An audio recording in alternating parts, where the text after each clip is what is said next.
Dicen que el infierno es un lugar ardiente, con fuego eterno y gritos de condenados. Pero hubo un tiempo y un lugar en este mundo donde el infierno no necesitó llamas, solo silencio, hambre y miedo. Camboya, años 70.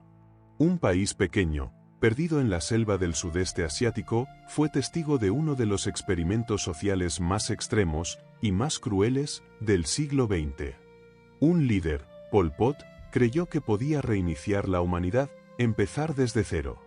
Borrar la historia, la cultura, las ciudades, incluso los nombres, todo. Quería un mundo nuevo. Y para construirlo, destruyó a más de 2 millones de personas. No por lo que hicieron, sino por lo que eran: profesores, niños, médicos, religiosos, mujeres, ancianos. ¿Cómo se convierte un hombre en verdugo de su propio pueblo? ¿Qué ocurre dentro de una mente que sueña con utopías pero despierta a diario entre cadáveres? Esta es la historia de una obsesión. De un país convertido en prisión. De una sociedad empujada a retroceder 1000 años en nombre de una ideología. Lo más escalofriante no es que Pol Pot haya existido. Lo realmente perturbador es que lo dejaron hacer. Nació como Salot Sar, en un pequeño pueblo en la provincia de Prekesbaub, Camboya. Nadie imaginaba que aquel niño tímido, criado entre arrozales y rituales budistas, se convertiría décadas después en uno de los dictadores más despiadados de la historia moderna. Su familia, de clase campesina acomodada, tenía vínculos con la élite local, lo que permitió que accediera a educación en la capital, Phnom Penh. Allí, en los pasillos de escuelas coloniales francesas, comenzó a forjarse una personalidad introvertida, observadora y resentida. Lo que empezó como una búsqueda de conocimiento, pronto se convirtió en una fractura interna. Salot Sar no encajaba. No era brillante ni especialmente popular. Pero había algo en el que crecía lentamente, una obsesión por la pureza, por el orden, por una sociedad sin desigualdad. Ese deseo se profundizó cuando recibió una beca para estudiar en París en la década de los 40. Fue en Europa, entre cafés filosóficos y círculos marxistas, donde nació Pol Pot. El joven camboyano dejó atrás al hijo del campo para convertirse en un revolucionario convencido de que su pueblo debía ser purgado de toda influencia extranjera, religiosa y burguesa. Pero para entender su brutalidad, hay que mirar más allá de las ideas. Hay que mirar la herida que arrastraba desde niño, el complejo de inferioridad frente al mundo occidental, la nostalgia por una Camboya mítica y rural, y la convicción de que solo mediante el dolor pueden hacer algo nuevo. Mientras otros líderes revolucionarios hablaban de justicia, Pol Pot hablaba de sacrificio. Mientras soñaban con progreso, él soñaba con destrucción. Y en ese sueño oscuro, no había espacio para la compasión. París, años 40. Las calles vibraban con ideas, protestas, intelectuales y una juventud deseosa de cambiar el mundo. Allí, entre tesis filosóficas y cigarros en cafés oscuros, el joven Salot Sar encontró lo que tanto ansiaba, una causa. Fue en ese caldo de cultivo donde se empapó del marxismo-leninismo, del maoísmo, de la idea de una revolución total. Y también de un odio profundo hacia el colonialismo occidental. No era el único camboyano en Francia, pero fue uno de los pocos que absorbió la doctrina comunista con un fervor casi religioso. Sus calificaciones eran mediocres. Fracasó en sus estudios de radioelectricidad. Pero en la política, encontró su verdadero lenguaje. Se unió a círculos de estudiantes comunistas y comenzó a forjar una idea peligrosa, que Camboya no necesitaba reformas, sino una limpieza completa. No bastaba con cambiar el sistema, había que demolerlo hasta sus cimientos. El enemigo no era solo el colonialismo francés, sino todo lo que oliera a modernidad, cosmopolitismo o intelectualismo ajeno a la tradición rural. Y ese enemigo debía ser erradicado sin contemplaciones. Cuando regresó a Camboya en los años 50, volvió con una máscara tranquila, casi invisible. Pero por dentro, llevaba la semilla del radicalismo. Comenzó a dar clases en una escuela privada, mientras en secreto organizaba células clandestinas con otros comunistas locales. Desde las sombras, tejía su red. Lo más perturbador era su método, silencioso, paciente, implacable. No buscaba protagonismo. Buscaba poder. Y sabía que el verdadero poder se construye en silencio, paso a paso, sin que nadie lo vea venir. Ese fue su primer gran triunfo, convertirse en invisible, hasta que ya era demasiado tarde. ¿Qué opinas? ¿La educación en el extranjero puede ser el origen de un fanático? ¿O fue el sistema francés el que formó a su peor enemigo? La historia de los Gémeres Rojos no comenzó con fusiles ni campos de exterminio, sino con palabras. Palabras que hablaban de justicia, de independencia, de igualdad. Palabras que encendían la esperanza en los corazones de campesinos olvidados, atrapados entre el neocolonialismo, la monarquía corrupta y la brutal guerra de Vietnam que desbordaba las fronteras. En ese contexto caótico, Pol Pot vio su oportunidad. Durante la década de los 60, mientras el mundo miraba hacia Vietnam y los bombardeos estadounidenses arrasaban aldeas camboyanas, Pol Pot y sus seguidores construían un movimiento guerrillero desde la jungla. Un grupo que se decía del pueblo, por el pueblo, aunque ya entonces cultivaban un odio sordo hacia la educación, la religión y la ciudad. La guerrilla de los Gémeres Rojos se alimentaba del resentimiento, de la ignorancia, del miedo. Y sobre todo, del abandono. Pol Pot no era un gran orador, ni un carismático líder de masas. Pero tenía algo más peligroso, una convicción fanática, un núcleo duro de fieles y una visión radicalmente clara. Su objetivo no era solo tomar el poder, sino destruir por completo el orden existente. Mientras otros buscaban negociar, él solo contemplaba la aniquilación. Y cuanto más se debilitaba el gobierno central, acorralado por crisis internas y la amenaza vietnamita, más fuerza ganaban los Gémeres Rojos. A mediados de los años 70, Pol Pot ya era el rostro invisible de una insurgencia imparable. Desde lo profundo de la selva, tejía su telaraña. Se había convertido en el líder de un movimiento que rechazaba todo lo que no fuera puro, autóctono, campesino. Y para ello, estaba dispuesto a sacrificar millones. El país aún no lo sabía, pero el infierno ya venía en camino. El 17 de abril de 1975, Phnom Penh celebraba en las calles. Después de años de guerra civil, la capital camboyana recibía a los Gémeres Rojos como libertadores. Muchos pensaban que por fin habría paz. Que los uniformes negros que entraban en la ciudad eran soldados del pueblo. Pero en cuestión de horas, esa esperanza se transformó en pesadilla.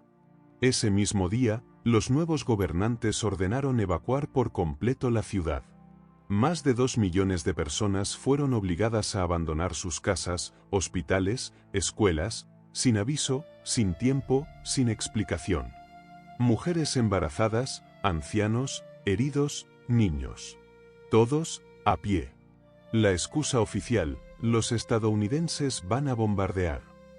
La verdadera razón: para Pol Pot, la ciudad era símbolo de corrupción, de decadencia burguesa, de traición al campesinado. Fue el inicio del año cero. El momento en que, literalmente, la historia de Camboya se reseteó. No más dinero. No más propiedad privada. No más escuelas. No más religión. No más libertad. Pol Pot abolió todo lo que definía una nación. Las familias fueron separadas. Los enfermos murieron en las carreteras. Los intelectuales fueron ejecutados por el simple hecho de llevar gafas o saber leer. Porque en esta nueva Camboya, pensar era un crimen. Los testimonios son aterradores. Un cirujano obligado a plantar arroz. Una madre que tuvo que entregar a su hijo para ser reeducado. Un monje que vio su monasterio arder. Lo que ocurrió no fue solo un golpe de estado. Fue un apagón de la humanidad. La vida quedó reducida a obedecer, callar y sobrevivir. Nadie sabía quién podía ser un espía, ni cuánto tiempo viviría. Todo el país se convirtió en un gran campo de vigilancia. Y lo más cruel fue que todo se hizo en nombre de un ideal, la igualdad absoluta. ¿Crees que una ideología, por justa que parezca, puede justificar la aniquilación total de una cultura? Cuéntamelo en los comentarios y suscríbete para seguir descubriendo estas historias olvidadas. Imagina un país donde el tiempo comienza de nuevo.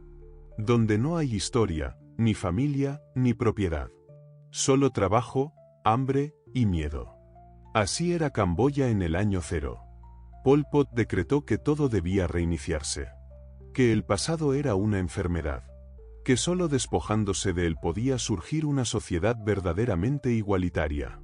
Pero lo que construyó fue un infierno de control total. Los ciudadanos fueron enviados al campo, convertidos en esclavos agrícolas. Días interminables bajo el sol, sin herramientas, sin descanso, con apenas algo de arroz aguado como sustento. Trabajaban entre 14 y 16 horas al día. El más mínimo error se pagaba con la vida. Reír, llorar, incluso hablar más de lo necesario podía levantar sospechas. El partido, una entidad invisible pero omnipresente, lo controlaba todo: los horarios, los alimentos, los matrimonios, los pensamientos. La lógica era brutal: quien no producía, no servía. Quien dudaba, era traidor. Y el traidor debía ser eliminado para que no infectara al colectivo. El resultado fue una paranoia institucionalizada. Nadie confiaba en nadie. Los hijos espiaban a los padres. Los vecinos denunciaban a los vecinos. La delación se volvió una forma de supervivencia. Lo más perverso era que el régimen no mataba solo con armas. Mataba con desnutrición, con trabajo forzado, con desesperanza. Se calcula que al menos un cuarto de la población murió en esos años. No por una guerra contra un enemigo externo, sino por una guerra ideológica contra su propia gente. El año 0 no fue el inicio de algo nuevo. Fue el fin de todo. Los campos de exterminio de Camboya no se parecen a las imágenes que tenemos de otros genocidios.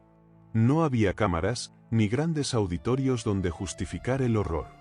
Aquí, la muerte era silenciosa, diaria, invisible para el mundo exterior.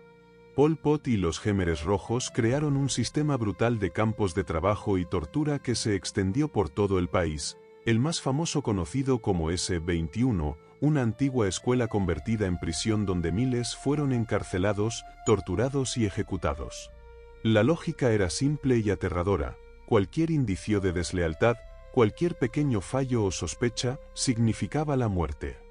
Pero la lista de víctimas era indiscriminada, desde antiguos funcionarios del gobierno anterior hasta campesinos que no cumplían las cuotas de arroz, desde intelectuales hasta niños. No importaba la inocencia, solo la sospecha. Y la sospecha era suficiente para que las vidas fueran aplastadas sin juicio. Las cifras son abrumadoras. Se calcula que aproximadamente 2 millones de camboyanos murieron durante esos años, casi una cuarta parte de la población. Familias enteras desaparecieron. Ciudades quedaron vacías. El silencio era tan profundo que solo el eco de los fantasmas quedaba. Lo que hacía único a este genocidio no era solo su escala, sino su método: un intento obsesivo por borrar toda identidad, toda historia, para crear un ser humano nuevo y puro. Pero incluso en medio de la oscuridad, surgieron relatos de resistencia y supervivencia. Hombres y mujeres que mantuvieron viva la memoria, que lucharon contra el olvido. Sus testimonios nos recuerdan que, aunque Pol Pot quiso borrar a un pueblo, no pudo borrar su alma. ¿Crees que el mundo fue cómplice al ignorar este genocidio durante tanto tiempo? Suscríbete y comparte tu opinión abajo. Tras casi 4 años de terror absoluto, el régimen de Pol Pot comenzó a tambalearse.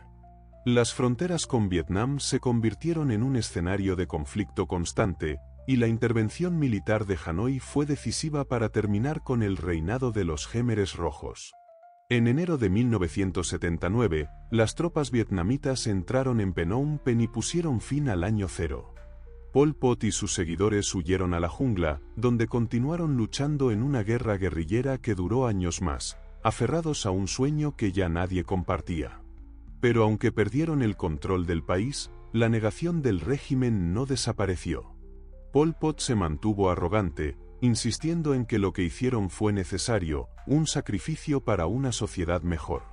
No reconoció los crímenes, no mostró arrepentimiento.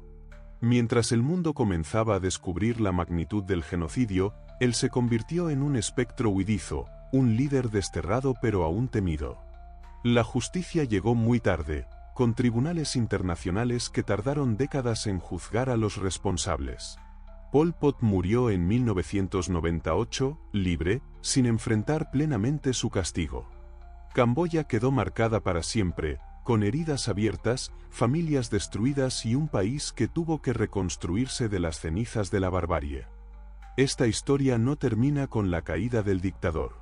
Continúa en la memoria de un pueblo que lucha por sanar, en los esfuerzos por preservar la verdad y en la búsqueda de justicia que aún está en curso.